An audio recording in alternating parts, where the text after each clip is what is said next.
So hello guys, what's up and welcome back to my YouTube channel. It's me, your girl barrister NEZE, and this is NEZE Peperempe.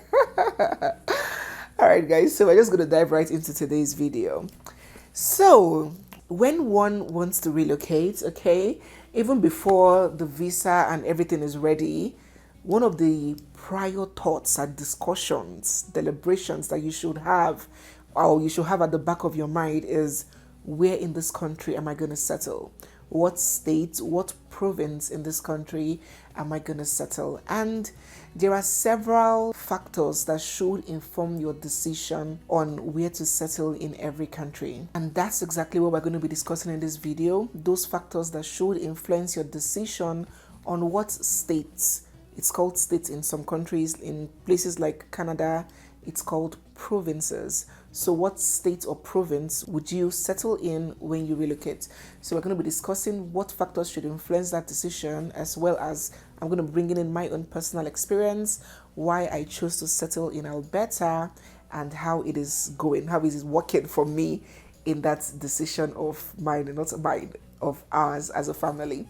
So without further ado, let us dive right into this video. And if you're new here, seeing my face for the first time, or if you've been watching without subscribing, don't forget to hit the subscribe button, give this video a big thumbs up, drop all your comments down in the comment section, join our African Folktale channel, and stay glued because we have so much more coming your way. So let's dive right in. 1. The first consideration that anyone coming to Canada should have, that of course we did have, is language. Now, Canada is a bilingual country. I believe everybody knows that. And there are some provinces that are a very huge percentage French speaking, provinces like Quebec.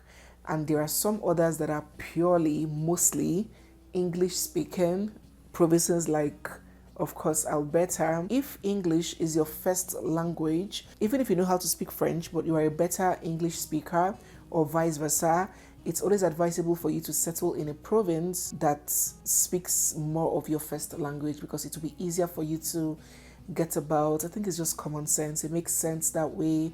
Getting a job will be easier for you, relating with people, doing business, and just doing your regular day-to-day transactions and activities. So that should be a major consideration for anybody coming to Canada. The second for us, and the second I believe should be for a lot of people, is employment opportunities. Now, I say this in a lot of my videos, and I do not mean by any means to scare you, but finding employment now in Canada is getting more and more difficult. A lot of immigrants are, having a very tough time securing a good job, or even a job at all. Some people have stayed a year, 2 years, even more, and they've not been able to find anything meaningful to sustain themselves with.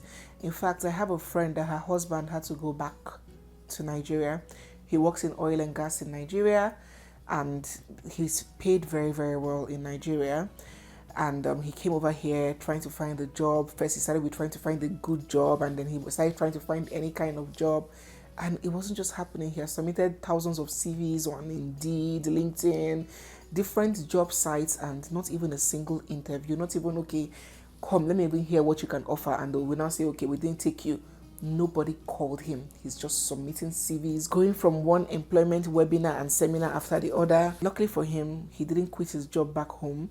So he just went back and continued working from Nigeria while applying from there. At least, even if he converts that money they are paying him and it's $2,000 or $2,500, that's something, instead of staying here frustrated and no job. So what I'm trying to say is, because of the challenges of getting a job now in Canada, it is best that you are well positioned and well suited for opportunities that may come. It is absolutely better for you to align your migration and your settlement with your employability. You understand? So there are some provinces that some jobs are in high demand than others. There's some provinces that some professions, some careers they're having shortfalls in those careers, and they are looking for people that will fill up those gaps. For example, you see some provinces that will need IT staff, some others will need staff in the medical line, some others might need truck drivers or lawyers. Different professions are needed at different times in different provinces. So it will not be out of place at all to channel your settlement to a place where you will be in high demand, a place where your strength, your educational background, or your experience will be harnessed, than going to a place where it will be more difficult for you to get a job. We, for example, one of our considerations coming to Alberta is because my husband has his background and his work experience in oil and gas, and Alberta is the oil and gas hub of Canada. So we felt like with his experience and all of that, it would be easier for him to get an oil and gas job here in Alberta than anywhere else in Canada. So please do your research. Of course, I'm not an immigration specialist or a consultant. I'm just an immigrant sharing my experiences. So do your research. There's so much information online. Search the provinces that would need you rather than going to provinces that you need. Okay? You need to know the difference. Number 3, social support. In fact, I think this reason is almost like 65% for us than any other reason. It's up to 65% of the reason why we came to Alberta. Coming to a place where you have a social connect, where you have friends or family or people that would just, assist your settling to be easy. Packing your bags and leaving a country that you have lived in all your life and going to a new place entirely is not a walk in the park. It's not easy. It takes a lot. So having someone residing there that can point you in the right direction, show you how things are done, where things are bought, where it is cheaper, what to do, what will get you into trouble, what you should avoid doing, connecting you to, referrals, people that can assist you get the job. It is an invaluable resource, and it really, really did help us. In fact, ours is even better because when my people, my Villians, my Peperempes found out that I was now in Canada, a lot of them reached out to me. They were so willing to assist. I made a lot of new friends from that my settlement period. People were reaching out to me. In fact, I was missing some of the mails because I couldn't even keep up because of the amount of help and hands that were extended to me, which I am very grateful for. But that is me. I am in the public space. So imagine you that maybe you might not have that level of people reaching out, that number of people reaching out to you. You have to consider the place where you have dependable, not just someone that will not give a shit about you, dependable alliances that can assist you. Look at my Thanksgiving video, for example, where I hosted my family and my relations at my place on Thanksgiving Day. I'm a community person. I love family. I love associating, right? So it gives me a sense of feeling at home. It gives me a sense of being at home to know that I have all this family and relatives around me. When we came to Canada, you guys saw the video of my friend that had already prepared something for us, jollof rice, bought us our first groceries, and she was really helpful, took us to Service Canada for us to do our SIN and all of that. So that also is a major consideration for a lot of people. Coming to a place where somebody is not to be overlooked. There are very, very big advantages to that, especially if that person is a dependable and, let me say, nice person or people. So the next consideration that you have to check before deciding where in Canada or anywhere in the world, anywhere else, as long as you are leaving your comfort zone and going somewhere else to start afresh, the next consideration you should have is the cost of housing. One of my neighbors sometime, he was telling my husband and I, he's an elderly person, he's Indian, he just stays beside us with his wife. He was just my husband and I that he sold his house, a very big house, and he's now renting where he's staying now. So you can imagine selling his house for $700,000 or even more. They are old, right? They should be in their late 60s. In the next 20-30 years, they might not be able to finish $800,000. What do? Buy food and relax. They don't have any children they're taking care of. So they sold their home. All their children have their own houses. They sold their home and they now choose to rent. For me as a Nigerian, it didn't make economic sense. It didn't make any kind of sense because as a Nigerian, why would I sell my investment and come and start living in rent? Our goal is to go from rent to owning our houses and retiring, dying in our houses, not to die in rent. But the truth is that, yes, as Nigerians, the goal is to go from rent to buying your house. We are very particular from our background to owning our homes. In fact, it's one of our dreams to own our homes, both home and abroad. So after renting, as a typical Nigerian, you get a job, you are stable. The next thing that is in your mind is to purchase a home. And the cost of purchasing homes differ in Canada, just like every other place in the world.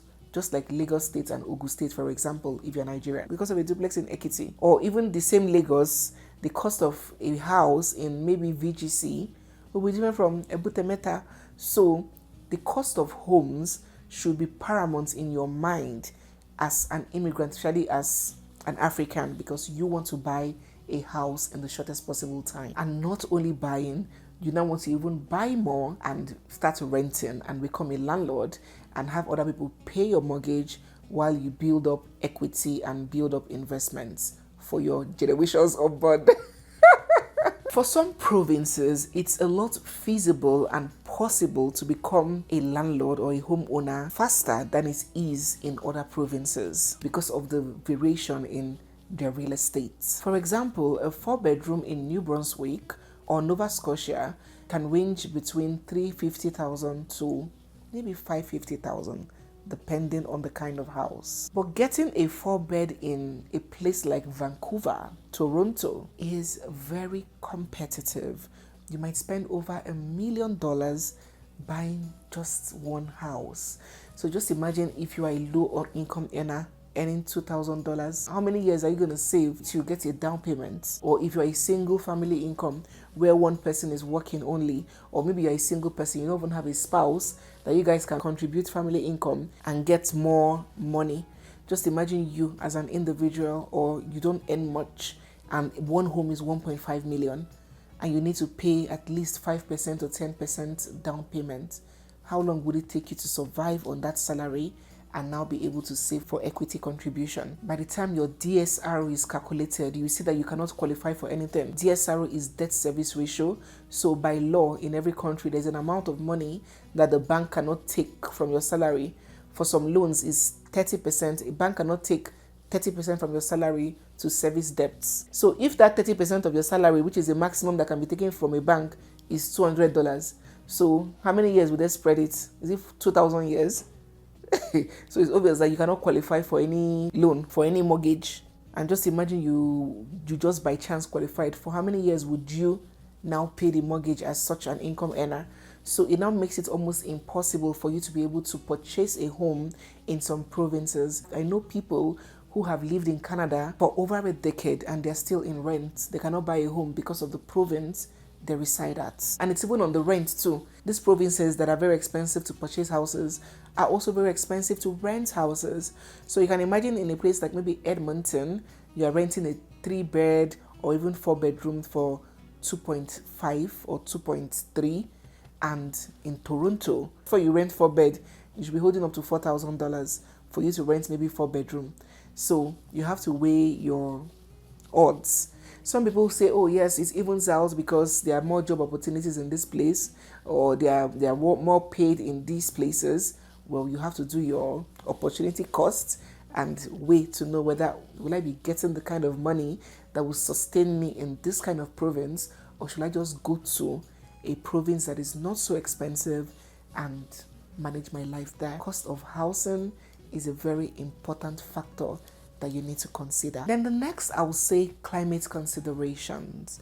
Yes, Canada is generally a very cold place, okay? But some places are more Antarctica than the other. And if for some reason you do not do so well in very cold places, maybe you're very asthmatic, you have chronic asthma, or you're someone that is highly allergic to cold, well, there's some provinces where it should not be in your consideration at all. The winter in some places are a lot more harsh and brutal than they are in other places. And with simple research, you can be able to find out where these places are. For example, in Victoria, in British Columbia, their average winter weather is between 4 degrees centigrade to 9. But here in Alberta, we steadily get to 30 during winter, minus 30, minus 20. In Northwest Territories like Yellowknife, their average winter degree is like 38 to 40, minus 38 to minus 40 degrees. So if you're someone that has cold, issues with cold, you should consider living in warmer climes. So, because you need to be alive to, to live in Canada, right? Yeah, so the climate is also a factor that should be put into place. Last for me, I would say is taxes stroke affordability. Yeah, we spoke about affordability of houses, but there are other affordabilities that should be considered. Cost of living generally varies in Canada, and some places are a lot more expensive to live in than others. I'm talking from cost of buying things, goods and services, to transportation, childcare, healthcare, and so many other things. Okay, now we all know that Canada is one of the hobnobs one of the hubs of taxation, right? There are plenty of taxes that are paid in Canada. So there is this tax called the GST tax, which is the goods and services tax, and it's a federal government tax on goods that are purchased or services that are given, and they are typically factored on the cost of those things you're purchasing. So the people that are selling would then remit to the government. So it is factored into the cost of these items. In Canada, generally, the goods and service tax stands at 5%, right? On the stuff that you buy or services that are given. But in addition to this GST, some provinces still put in their own PST, right? Provincial sales tax. Yeah. So you have GST, you have PST. Some provinces still impose their own taxes on these items that you buy, in addition to what the federal government is taking. And a combination of this GST and PST forms the HST, which is the harmonized sales tax. In Ontario, for example, the provincial tax there for goods and services stands at 13%. For some other provinces like New Brunswick, Prince Edward, Newfoundland, the tax they pay on goods and services stands at 15%, as high as that. While for provinces like Alberta, where I stay, it's just the GST, the federal government GST. There's no provincial tax imposed by Alberta for goods and services. So just imagine something that costs you, let's just do this little mathematics. Let me say I want to buy a treadmill of $2,000. So if I'm buying that treadmill at Prince Edward, I'm going to pay an extra 15% on $2,000. That's an extra $300. That treadmill that I would buy in Alberta and pay $2,100 as tax, in New Brunswick you might be paying $2,300 because their sales tax is 15%, while ours here in Alberta is just the 5% from the federal government. So you can see the difference, and this would reflect on almost everything. I know there are some goods that are tax exempt, like I think food and stuff, but a lot of other things, a lot of other essentials have this tax infused, thus making living there naturally more expensive. So you have to do, there's so much research to be done. There's so much things that you need to know before you decide. It's not just running to a place. Some people got provincial nomination in some provinces and they are crying. They can't wait for the 3-year period to be done so they can get the hell out of that province because it is choking them. So before you come to any place, please know the peculiarities of that place so you can plan yourself and you can be prepared for what comes in that particular province. I believe that from these points of mind, you already know few of the reasons why we chose Alberta, and so far so good. We are loving it here. We wouldn't have loved this any other place. It's not like we've experienced it's not like we've experienced any other place, but so far so good. We are loving it here, and yeah, it's good. It's beautiful here. And yes, that's why it gets very, very cold. The winters, the temperatures drop very low, but somehow there's this, what do they call it? Is it Chinook or what do they call it? If I remember, I'll drop it here. That just comes and just melts all the snow and brings, some little warmness back to the environment. So far so good. And we are loving it in Alberta. So let me know where you stay, whether in Canada or wherever you are in the world, and let us know down in the comment section why you chose where you chose. Okay, so that we can see and take one or two cues from you. So guys, yes, we have come to the end of today's video. If you're new here, you're seeing my face for the first time, or if you've been watching without subscribing, don't forget to hit the subscribe button, give this video a big thumbs up, drop all your comments down in the comment section, and stay glued, for we have so much more coming your way. It's me, your girl barrister NEZE, and this is NEZE Peperempe. I'll see you guys in my next one. For now, bye. Mwah.